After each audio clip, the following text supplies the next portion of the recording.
Hey, so amazing. You see how they playing? Live wire, it's all about sports and entertainment.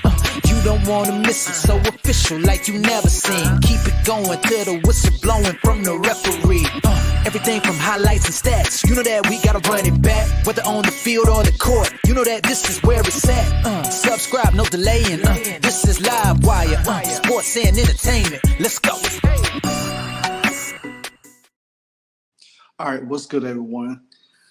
So the WNBA players decided to opt out of their current CBA and to seek a new deal within the new CBA that is set to start in 2026. But for now, the players are seen to want to opt out. They want to get paid more money. They want to be on the same par as the NBA players with a 50-50 split, which I don't think that's going to happen because the fact of the matter is that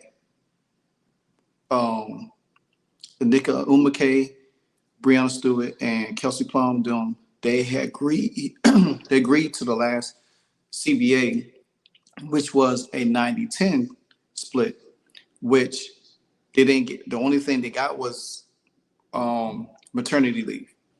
And that was the big thing about it. They got maternity leave in that split. They didn't negotiate higher. They didn't negotiate anything that would help the rookies. Which what it did was to help the current veterans in the league, such as Breonna Stewart and Emeka and Alyssa Thomas and them, because they've been in the league so long, to get more money.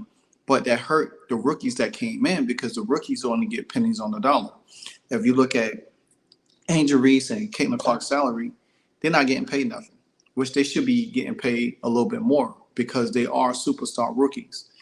So with that being said, how is this going to work? Well, this is what they want now with going into the new CBA deal. So I'm gonna show you real quick because me personally, I don't think they are going to get what they expected to get because they went into the last one asking for something and they settled for nothing.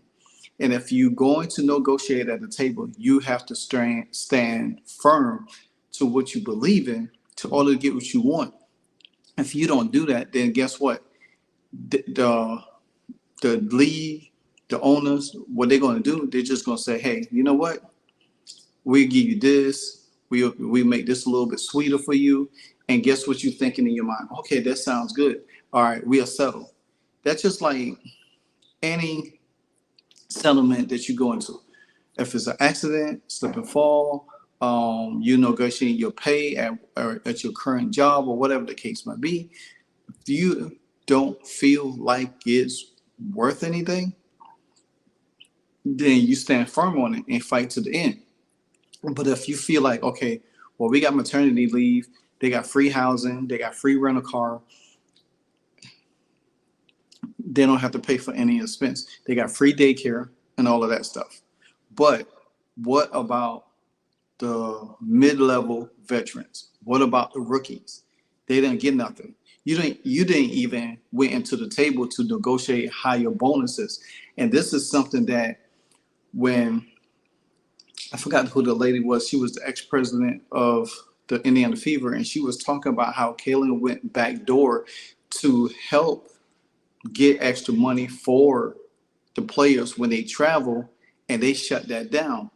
So therefore, there was opportunity still on the table for you to make more money, even in traveling and stuff. But what you did, you shot it down because you feel like, okay, well, it's coming from her. We don't want to participate in that. So no. So now you come into the table to ask for more money, and you already $40 million in the hole. That's not even asking for more money for pay. That's like going to the bank and asking for a loan, but you realize like, hey, this is not enough money. So you go back and ask for another loan, but you haven't even paid the first loan off. You know what I'm saying? So it's kind of like, you you're shooting yourself in the foot. And I don't think this is going to end well with the players and the players rep. I don't think it's going to end well with them because they settle for something. So I'm gonna go into this little brief article, and then I'm gonna go into other stuff real quick because I want you to understand that even with a work stoppage, that's still a risk for the players. It's still a risk, and I'm gonna tell you why in a minute.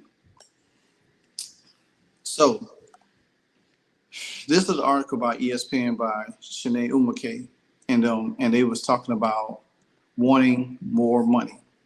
So Nick Umake said, "This is a defining moment not just for the NBA, but for all of us who believe in process." In which Nomeka is the president of there, and she plays for the Seattle Storm, and said in a statement that the world will evolve the world has evolved since 2020, and we cannot afford to stand still. If we stand still in our current agreement, we will fall. So let me pause real quick on that. If you stand still on your current agreement, y'all will fall. But y'all was the ones who agreed to the last agreement. You settled for a 90-10 deal.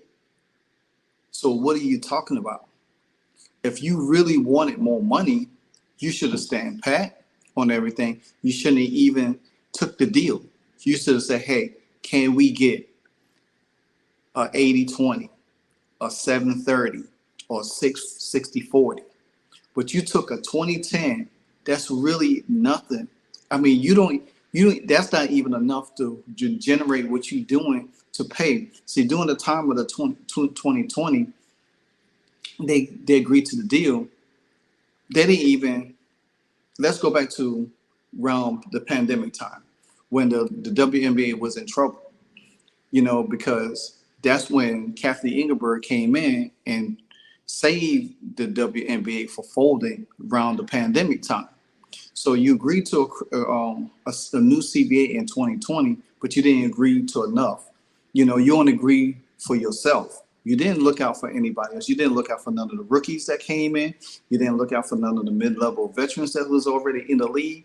You got veterans like Erica Wheeler, and this is not to pick on Erica Wheeler at all because I love Erica Wheeler a lot. You got a person like Erica Wheeler that's making almost over $400,000 in salary for 2 seasons, when you could have used that money to give to Kelsey Mitchell for extension, where she don't even have to enter free agency. But they had to spend that money. Then you could have had that money easily to pay your rookies a little bit more, like a Leo Boston or Caitlin Clark coming in. See, what Anika fails to realize, they did not help themselves. No, they didn't help the league, but they helped themselves in the process. So you kind of like, now you coming back to the table, Breanna Stewart and all of them talk about, oh, well, we want more money. We want to, what our worth. You've been in the league for almost 7, 8, 9, 10 years. And you just realize this. Now you want to go out there and create a whole new league to say, oh, well, we don't want to go overseas and play. We want to make more money here and hoping that the WNBA pays us more. So let me continue with this. So she said, opting out isn't just about bigger paychecks. It's about claiming our rightful share of the business we built, improving working conditions and securing a future for where the success will great benefit today's players and generations to come. We are just not talking, we're not just asking for a CBA that reflects on value, we demanding it because we earned it. So again, you owe the league $40 million. How much more than you think you could demand when you already went to the table again and you settle for a 90-10 deal? So if you thought about this now, why you didn't think about it back then? Because therefore you had the time to get everything in place. So when this new CBA kicks in 2026, you don't even have to worry about it because everything is laid out. But then here comes Caitlin Clark. Here comes Angel Reese, bringing their fans, their popularity into the league, and then all of a sudden you see how fast the league took off because you had sellout crowds with the Indiana Fever away and home. Then you have viewership numbers spiked up. Even the finals had reached a high in viewership because there was more eyes on the league. There was more eyes to watch out. People started recognizing certain players that was in the league. You were able to get a new TV deal in the process. So if you went to the table back then and feel like your value and was worth, then why you didn't negotiate more? No, because what you did, you negotiate your pockets instead of negotiation to help out the league. And now let me point out something to y'all. point out something to y'all. There's only a few team owners in the NBA that owns WNBA teams. We already know the Indiana Pacers. We already know Dolan. He had the Liberty, but he sold it off. But now you see how much the Liberty profits, and because there probably is some language in there for Dolan to figure out and say, well, hey, the Liberty is making a lot of more money, and whatever language was in there, they probably owe him money. So he's asking for his share, and it's only rightfully so. And now the other owners seeing that Dolan is speaking up, they said, well, hey, Dolan is a hero to us. So he's making sure that we get paid. But you got Adam Silver is trying to keep quiet on it, and he's trying not to say anything. But what's going to happen is because at the end of the day, if they do become a lockout, the owner's going to win one way or the other. The players is not going to win. They're going to have to settle on something. And it has to be beneficial around the board because the owners have to get paid.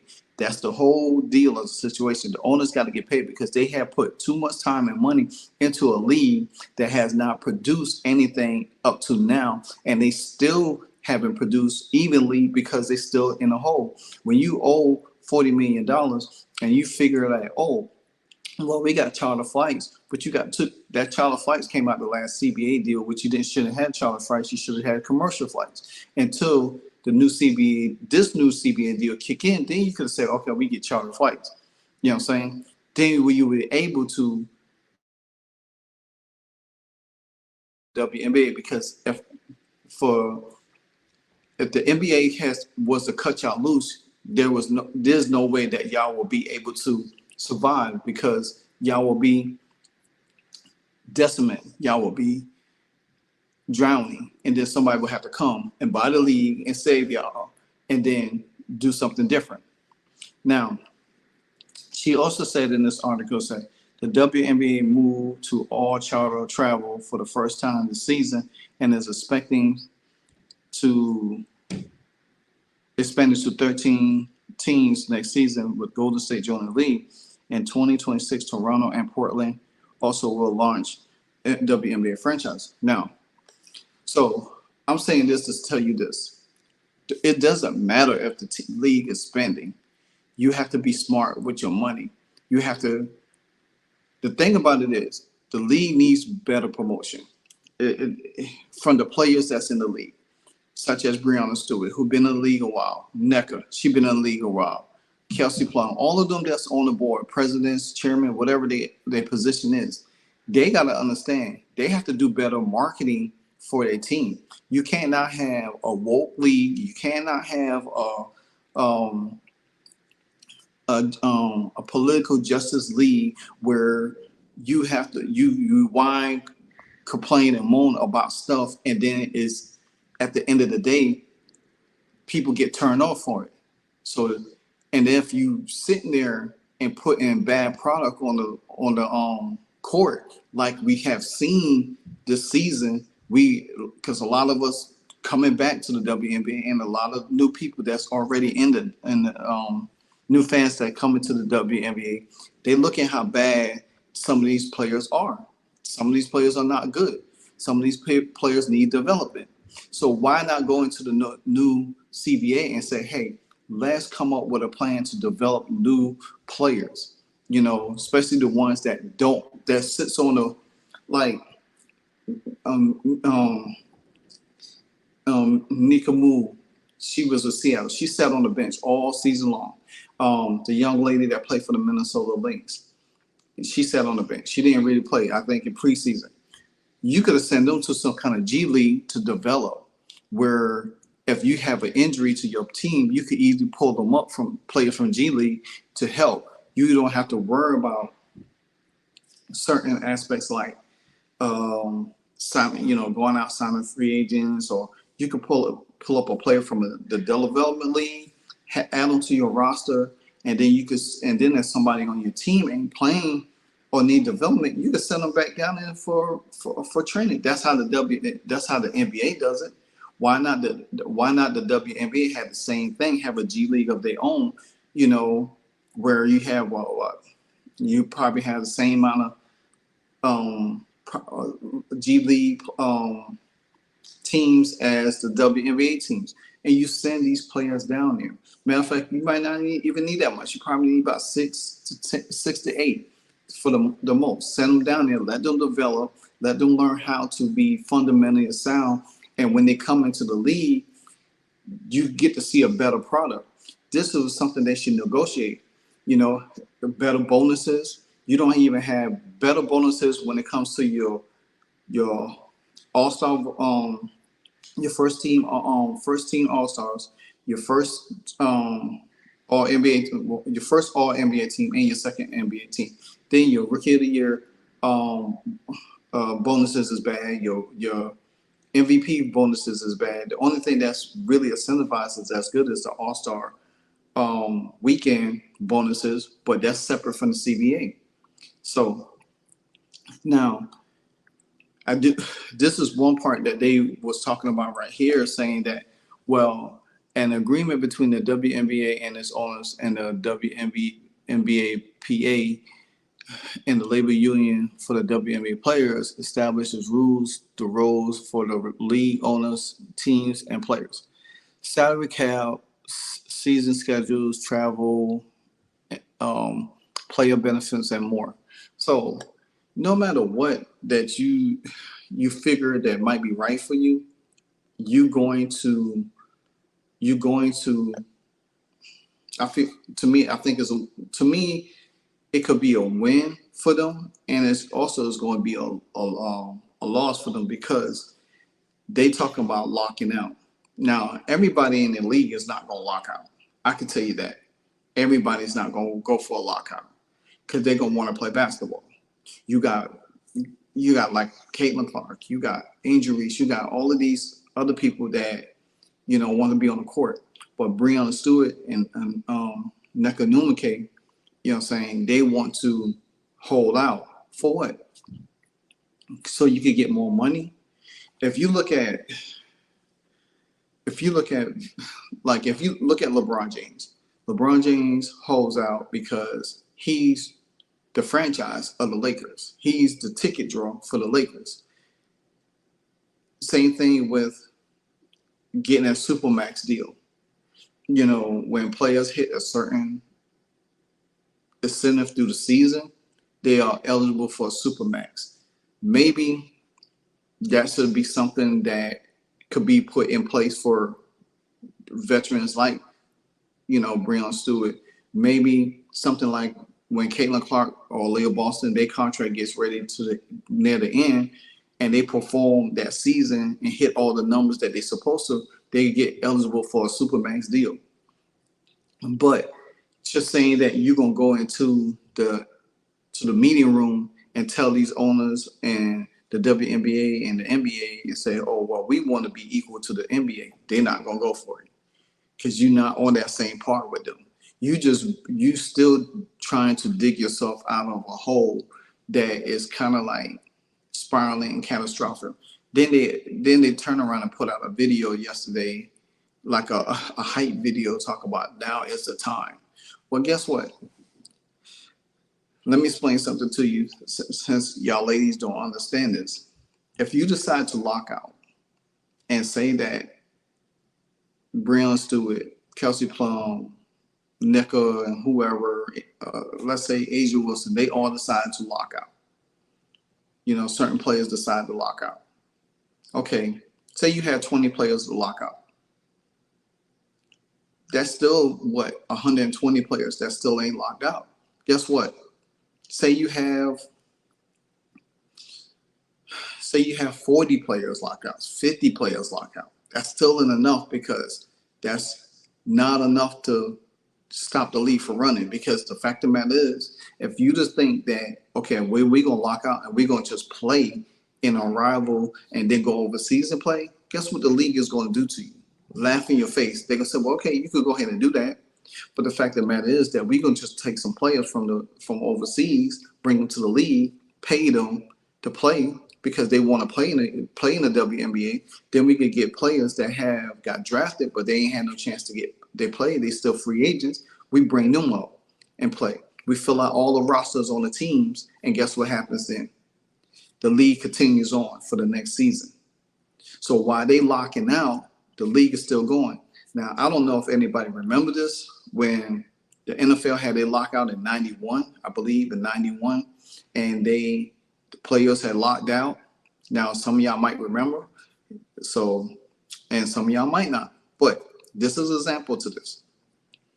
In 91, that the league went to a lockout, and the NFL players was out for the whole season, and the league continued because they had got ex-players, free agents that they had played.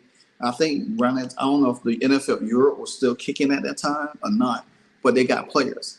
And guess what? The league continued on for that whole season, and I believe the Washington Redskins at the time, they went on to win the Super Bowl in that strike season year. So I'm saying this, saying this to say that it don't matter if you lock out, because the WNBA and the NBA gonna have a plan to counter that. And then you still lose at the end because you will still have to come back to the table to negotiate. Now, will there be a lockout? I don't know. I don't think so, but you never say never, because the way these women in the WNBA think, they feel like they need to be on the same pay scale as the men, and it's never going to happen. It's never, ever going to happen that way. But for the sake of an argument, if they decide to do a lockout, guess what? The league is going to continue on, because they're going to have players that are going to want to come in the league and play, and then you're going to lose in the end. Then you're going to have to come to the table again, negotiate, and the owner going to say, hey, okay, look, we're not giving you a 50-50 split because you still owe us $40 million in a hole. Until we get out of the hole that we in, we give you a 60-40 would be nice, but I don't think they're going to get that. I think anywhere around between, I think 70-30 will be a great starting point. And then, but I think the new CBA deal lasts, and the new media rights deal, I think it lasts for 11 years, if I'm mistaken. If anyone knows that, then just shoot it in the comments, and then I'll rebuttal it back to you, because you got to think about this. The likes of Caitlin Clark and Angel Reese just started this catapult. Caitlin Clark is the head of it. You're going to have Paige Breckers coming next. A couple of years later, Juju. You're going to have all these rookies coming into the league. And these rookies going to, and my prediction, I think in the next 2 to 3 years, I think Caitlin Clark is going to be on the committee. And I think she's going to be the head to help the young ladies behind her. I think she's going to be the voice of the league because of her smart acumen and how she's very well articulate and could handle media scrutiny. And she could get and see if these ladies had went on and agreed to, it wasn't in the CBA, but if they had said, you know what, hey, let's let's find a way to add this in the next CBA. You know, let's get bonuses for travel, you know, that will help out, add a little bit more to our pay if we don't get the pay that we deserve. Then you can add a little bit more bonuses to certain awards in the regular season. Even the Commissioner's Cup should be a little bit more money. You know what I'm saying? So things like that, they need to sit down and look at and stop saying, oh, we need to get paid more. You're not going to make $1 million at the state of your career at where you at now. Now I can see Aaliyah Boston, Asia Reese, and others, and Caitlin Clarkdale making $1 million down the line, or maybe Asia Wilson because she's still in her prime a little bit. But I don't see Breanna Stewart though making more money. I mean, how much more you think you should supposed to make? You know, when you still owe money to the owners in the NBA, $40 million, and you still gonna owe them because you would lose that money every year. And even though this year was a bounce back year for you, you still lost money because you lost over $40 million. So my thing is this here. These ladies need to sit down and think about what they're going to do, because I don't think it's going to pan out well for them.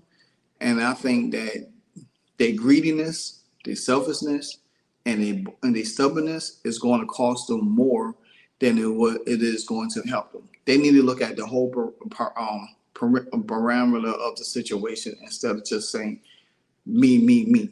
It's what we deserve. The league has been growing for years, since 2020. Okay, but have you marketed the league? Have you been on podcasts? Have you been on TikTok? Have you been on YouTube? Have you been on stuff that help the league grow, promote the league? Have you host a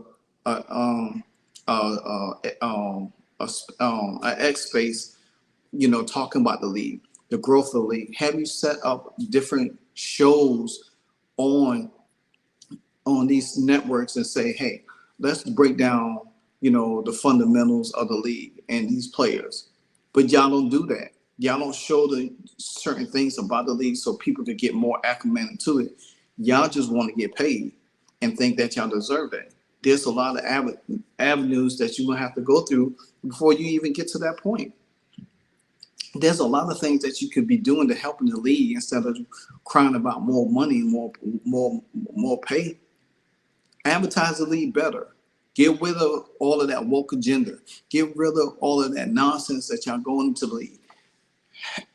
Negotiate better referees. Implement more different rules. Get out some of the physicality in the league. Y'all don't want to do that. Y'all sit there, continue to cry, and it's hurting y'all. It's going to hurt y'all more than anything, because once y'all out the league and Caitlin Clark don't, you know, really take this league into a different direction, they're going to be the ones getting everything they want, because y'all is too selfish. See, to help yourself is to not be selfish. You in a deficit with the league, with the owners in the NBA. But then again, you want them to give you more money because you deserve it. And guess what? The next year you probably be 50, 60 million in the hole. And then what you gonna do? Cry for more money? The league is not gonna give you no more money when you already owe them more money. They're gonna give you just enough to survive. That's about it. Until you continue to promote this league, the WNBA, better than what you're doing, it's not gonna help you in the long run. It's not. So let me know what you think. But like I said, if there becomes a lockout, then the NBA and the WNBA has a plan in place for that. So if they think they're going to lock out to stronghold the league and the owners, then you're sadly mistaken. Because guess what? There has been times in sports, lockouts happen, but the league went rolling on by itself, with or without you. And that's how it's, well, that's a U2 song, with or without you. So yeah, at the end of the day, like, comment, subscribe, hit the notification bell anytime I drop a hardcore video. Give me your thoughts on this subject. and I'll keep you posted on the follow up if anything else breaks through. Until then, this your boy Live Wire Sports Media, and I'm out. Hey, so amazing. You see how they playing? Live Wire, it's all about sports and entertainment. You don't wanna miss it, so official like you never seen. Keep it going till the whistle blowing from the referee. Everything from highlights and stats, you know that we gotta run it back. Whether on the field or the court, you know that this is where it's at. Subscribe, no delaying. This is Live Wire, sports and entertainment. Let's go.